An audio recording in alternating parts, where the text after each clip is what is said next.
This video is going to show you how you can sign up and create a new account on the Klarna banking app. So let's get started right away. First of all, open up the Klarna application on your smartphone.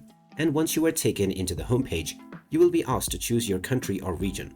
Tap on the drop-down menu to make your selection, and then tap on the Sign In button. This will open up the login page on your browser. Here, just tap on the Create Account button underneath Sign In, and now you will be prompted to enter your phone number. Go ahead and type it in, and click on Continue. You will now be asked to enter the verification code that has been sent to your phone. You can check your WhatsApp or your SMS to find this code. Once you find the code, just type it in, and then proceed forward. You will then be asked to enter your preferred email address. Type in your preferred email address and click on Continue. Now you will be asked to enter the verification code that has been sent to your inbox.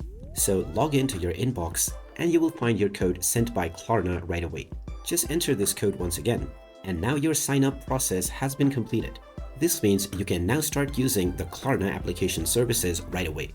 So there you have it. That is how easy it is to sign up and create a new account on the Klarna banking app. If you find this video helpful, make sure to hit that like button. And don't forget to subscribe for more helpful tips. Thanks for watching, and I'll see you again in the next one.